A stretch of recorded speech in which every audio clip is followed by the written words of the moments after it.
Halo teman-teman semua, selamat datang kembali di channel kami.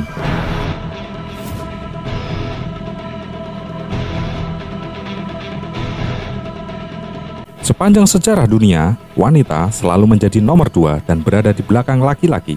Bahkan pada awal tahun 1900-an, terdapat sebuah hukum di Kanada lama yang berbunyi, wanita seharusnya tidak dihitung sebagai orang. Karena diskriminasi itu, menjadi seorang wanita di masa lalu sangatlah menyakitkan.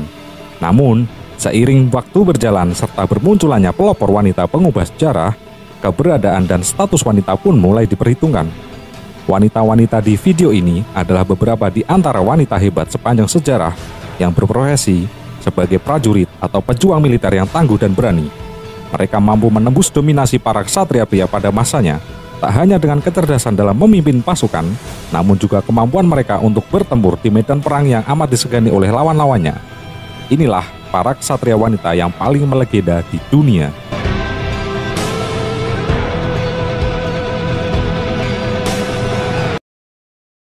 Nomor 1. Tomoe Gosen. Menurut sebuah legenda populer di Jepang, diceritakan seorang samurai perempuan yang sangat kuat bernama Tomoe Gosen. Wanita ini hidup di akhir periode Heian sampai awal Kamakura 1157 sampai 1247. Tomoe Gosen terkenal dengan kesetiaan dan keberaniannya. Dia berjuang dengan berani dalam perang bertajuk Battle of Awazu yang pecah pada tahun 1184. Tomoe sangat cantik, kulitnya putih, rambutnya panjang, sosoknya sangat karismatik dan mempesona. Dia dikenal sebagai pemanah jagoan dan ahli menggunakan pedang. Kekuatannya sebanding dengan 1000 prajurit. Dia siap melawan setan atau dewa sekalipun. Dia mengendari kuda dengan keterampilan luar biasa. Dia naik tanpa mengalami cedera. Setiap kali pertempuran sudah dekat, Yoshinaka mengirimnya keluar sebagai kapten pertamanya. Lengkap dengan baju sirah nan kuat, pedang besar, dan busur yang kuat. Dia lebih berani daripada prajurit lainnya. Demikian dikisahkan dalam The Tale of the Hige. Tomoe digambarkan sebagai sesosok perempuan berambut panjang nan lembut dan punya gaya tarik yang kuat. Ketika berperang, ia selalu mengenakan baju sirah berat dan beberapa senjata memadai untuk berperang. Ia dipercaya sebagai salah satu ksatria terkuat yang paling dipercaya memimpin pasukan oleh Minamoto Yoshinaka, pimpinan salah satu klan kuat di Jepang yang menikahinya saat itu. Kisahnya memang menjadi salah satu yang terkenal di Jepang, namun bukti keberadaan Tomoe ini masih menjadi misteri. Bukti makamnya sulit ditemui setelah dirinya dinyatakan hilang ketika suaminya kalah perang dan menyuruhnya kabur.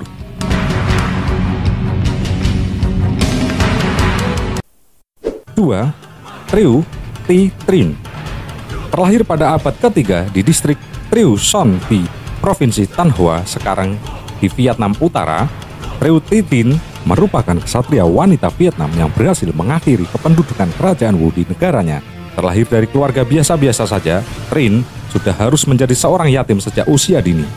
Setelah kematian orang tuanya, Trinh kemudian diasuh oleh saudara laki-laki dan istrinya di wilayah yang dikuasai oleh kerajaan Wu Timur, salah satu dari 3 kerajaan di Cina. Namun, selama diasuh oleh kakaknya ini, Trinh tak diperlakukan secara manusiawi, melainkan dijadikan budak oleh istri kakaknya selama kurang lebih 20 tahun. Trinh kemudian akhirnya melarikan diri dari rumah kakaknya ke arah hutan, di mana hidupnya segera berubah secara drastis. Di hutan inilah, Trinh kemudian membangun sebuah perkumpulan yang kemudian tumbuh besar hingga jadi sekelompok pasukan dengan lebih dari 1000 prajurit, baik itu dari pria maupun wanita. Dengan pasukannya ini, Trinh sedikit demi sedikit mulai melakukan perlawanan terhadap kerajaan Wu, sampai ia akhirnya berhasil membebaskan Vietnam dari cengkraman kerajaan Wu. Saudara Trieu sempat membujuk sang wanita perkasa untuk membatalkan niatnya, namun Trieu menolaknya dengan tegas.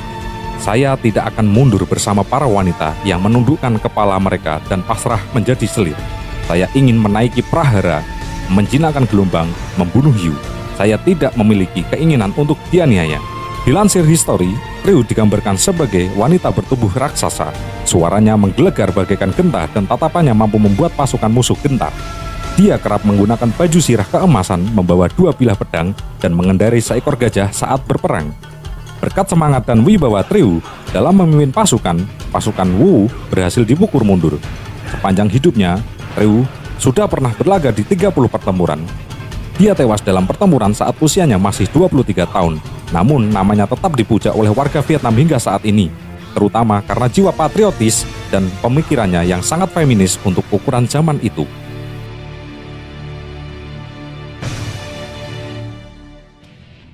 Yang ketiga, Joan of Arc. Jeanne d'Arc atau Joan of Arc lahir di Lorraine, Prancis 6 Januari 1412, meninggal di Rouen, Normandia, Prancis 30 Mei 1431 pada umur 19 tahun, adalah pahlawan negara Prancis dan orang suci atau santa dalam agama Katolik. Di Prancis ia dijuluki La Pucelle yang berarti sang dara atau sang perawan. Gadis petani yang tinggal di Prancis pada abad pertengahan ini mengaku mendapat suatu pencerahan yang dipercayainya berasal dari Tuhan dan menggunakannya untuk membangkitkan semangat pasukan Charles VII untuk merebut kembali bekas wilayah kekuasaan mereka yang dikuasai Inggris dan Burgundy pada masa Perang 100 tahun. Sejarawan Stephen Wierinski menjelaskan bahwa Joan of Arc adalah satu-satunya harapan bagi bangkitan rezim yang hampir runtuh. Kutipan dari tulisannya adalah berikut ini. Setelah bertahun-tahun memperoleh kekalahan demi kekalahan, pemimpin militer dan sipil Prancis mengalami demoralisasi dan dipermalukan. Waktu Charles mengabulkan permintaan mendesak Jeanne untuk melengkapi persenjataannya dan menjadikannya sebagai pemimpin pasukan, keputusannya pasti didasarkan terutama oleh kenyataan bahwa semua kemungkinan ortodok dan rasional telah dicoba dan mengalami kegagalan. Hanya suatu rezim yang berada pada ambang keputusasaanlah yang bersedia membiayai seorang gadis petani buta huruf yang mengaku mendengar suara Tuhan serta memerintahkannya untuk memegang kendali pasukan negaranya dan membawa kemenangan.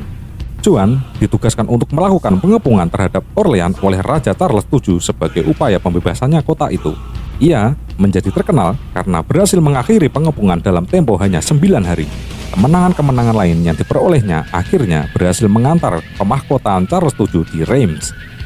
Setelah pemahkotaan tersebut, pasukannya mencoba operasi militer lanjutan yang sayangnya kurang berhasil. Joan menolak untuk mundur bahkan ketika ia terluka sewaktu mencoba merebut Paris pada musim gugur tahun itu. Akibat intrik di istana, sejak saat itu ia hanya mendapat pasukan kecil dan akhirnya ditangkap pada musim semi berikutnya pada pertempuran di Cambrai. Pengadilan berbau politis yang diadakan Inggris mendakwanya melakukan ajaran sesat. Penguasa setempat Inggris, John dari Bedford, memerintahkan untuk menghukum Joan dengan dibakar hidup-hidup di Rouen. Ia menjadi pahlawan bangsanya pada umur 17 tahun, tetapi wafat pada umur 19 tahun. 24 tahun kemudian, setelah Inggris berhasil diusir dari Prancis, ibunya Isabel berhasil meyakinkan Inquisitor Jenderal dan Paus Calixtus III untuk membuka kembali kasus Joan. Proses ini akhirnya berhasil menggugurkan dakwaan yang ditujukan kepadanya oleh Inggris. Paus Benedictus XVII melakukan kanonisasi atau pemberian gelar orang kudus kepada Joan of Arc pada 16 Mei 1920. Joan adalah tokoh penting dalam sejarah atau budaya barat. Selain dianggap sebagai orang suci dan pahlawan, Joan of Arc juga dianggap sebagai simbol abadi persatuan dan nasionalisme Prancis sampai saat ini.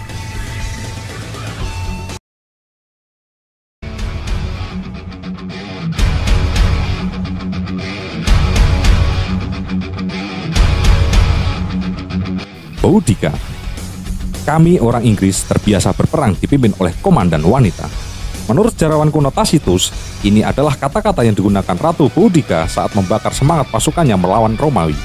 Boudica adalah ratu suku Iceni, klan Celtic yang menyatukan sejumlah suku Inggris dalam pemberontakan melawan Kekaisaran Romawi pada 60-61 Masehi. Boadicea atau Boudica mulai menaiki takhta setelah kematian suaminya Raja Prasutagus. Ia memimpin di tempat yang sekarang merupakan daerah Norfolk dan Sussex di Inggris sebagai Client King atau raja yang memerintah atas bantuan Roma di bawah kuasa Kaisar Nero. Raja Prasutagus mencoba melindungi kerajaan serta keluarganya dari tangan Kekaisaran Roma jika sewaktu-waktu ia meninggal dunia dengan cara membagi rata tanah miliknya di antara kedua putrinya dan Nero. Namun, setelah kematiannya, Nero melanggar perjanjiannya dan langsung merebut semua tanah peninggalan Prasutagus. Para tentara Roma menyiksa Boudica dengan memperkosa kedua putrinya serta menjadikan suku Iceni sebagai budak kekaisaran. Setelah cukup lama berada di bawah kendali Roma, akhirnya Boudica memutuskan untuk melakukan serangan balik.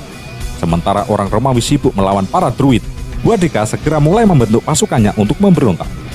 Boudica bertemu dengan para pemimpin Iceni, Rinovanti, Ronovi, Duroctiges, dan suku-suku lain yang tak senang atas Romawi.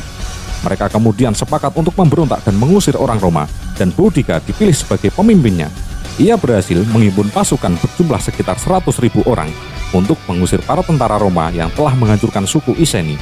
Saat Gubernur Roma Gaius Suetonius Paulinus sedang memimpin kampanye militer di Pulau Anglesey, Boudicca memimpin pasukan koalisinya dalam sebuah pemberontakan besar. Mereka berhasil menghancurkan Camulodunum atau kini Colchester, kemudian merampas seluruh harta benda di Londinium dan Verulamium, lalu membakarnya serta meratakan beberapa pos militer Romawi. Menurut sejarah Cornelius Tacitus yang hidup antara tahun 55 sampai 120 Masehi, pasukan Iceni membunuh lebih dari 70.000 tentara Romawi dan para pengkhianat di ketiga kota tersebut, serta membantai habis legiun Romawi ke-9 yang datang untuk memberikan bantuan kekuatan di Norfolk dan Sussex. Sementara itu, Suetonius menyusun kembali pasukannya di West Midland, dan meskipun kalah jumlah, mereka berhasil mengalahkan Boudicca dalam pertempuran Watling Street. Krisis yang diakibatkan oleh Boudicca membuat Kaisar Nero mempertimbangkan untuk menarik semua pasukan Romawi dari Britania, tetapi kemenangan Suetonius berhasil menyelamatkan kontrol Romawi. Boudicca kemudian bunuh diri agar tidak ditangkap atau jatuh sakit dan meninggal. Ketertarikan akan sejarah pemberontakan Boudicca muncul pada masa Renaissance Inggris dan mengakibatkan melejitnya kemasyhuran Boudicca pada era Ratu Victoria. Boudicca semenjak itu menjadi simbol budaya yang penting di Britania Raya. Namun, akibat ketiadaan sumber-sumber sejarah Britania, apa yang diketahui mengenai pemberontakan Boudicca saat ini hanya berasal dari sumber-sumber Romawi.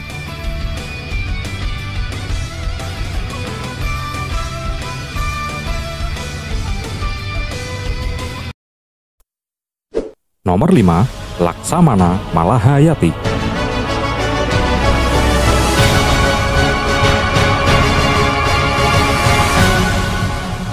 Salah satu tokoh pejuang kemerdekaan Indonesia yang dianugerahi gelar pahlawan nasional adalah Kewu Malahayati atau lebih dikenal dengan nama Laksamana Malahayati. Laksamana Malahayati adalah seorang muslimah yang menjadi laksamana perempuan pertama di dunia berasal dari Kesultanan Aceh. Ia adalah putri dari Laksamana Mahmud Shah. Kakeknya bernama Laksamana Muhammad Said Shah, putra dari Sultan Salahuddin Shah yang memerintah Kesultanan Aceh Darussalam sekitar tahun 1530 sampai 1539 Masehi. Tidak heran bila Malahayati mewarisi semangat juang dan kecintaan terhadap angkatan laut.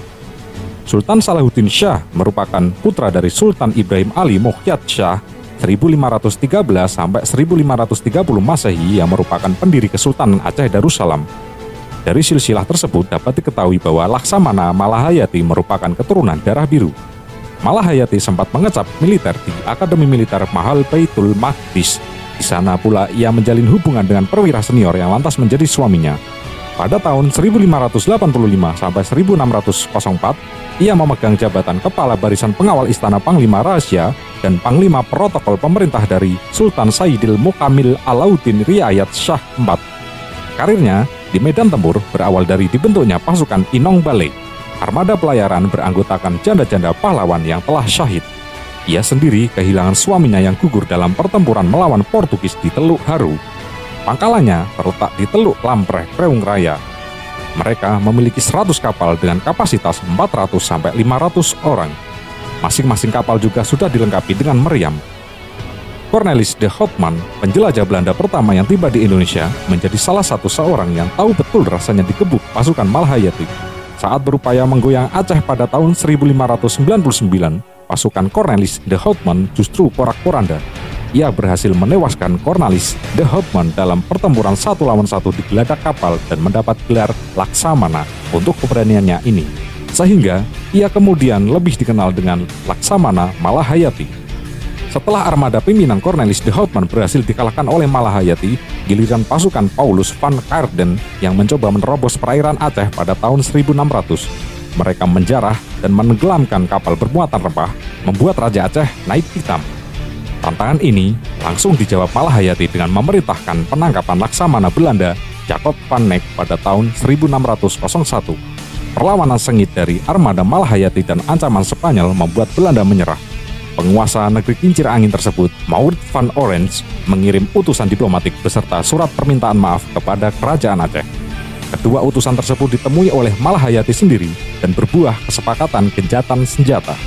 Belanda setuju membayar 50.000 gulden sebagai kompensasi atas tindakan Paulus van Caerden. Sementara Malahayati membebaskan sejumlah tahanan Belanda yang ditawan pasukannya. Tidak hanya Belanda, pasukan Portugis pun sempat merasakan kehebatan pasukan Laksamana Malahayati. Ketangguhan Malahayati dan pasukannya membuat armada Portugis bisa dipukul mundur di abad 16. Namun, perjuangan Laksamana Malahayati harus berhenti sekitar tahun 1606. Ia gugur saat bertempur sengit melawan pasukan Portugis di perairan Selat Malaka. Ia gugur dalam pertempuran melawan armada Portugis yang kali ini dipimpin oleh Alfonso de Castro. Jasadnya dimakamkan di Gamblong Rampreh, Reung Raya, Kecamatan Masjid Raya, Kabupaten Aceh Besar.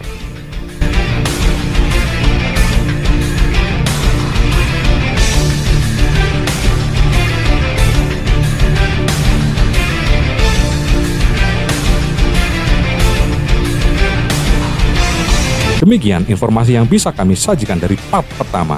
Nantikan konten kelanjutannya di video part kedua. Terima kasih telah meluangkan waktu untuk menontonnya.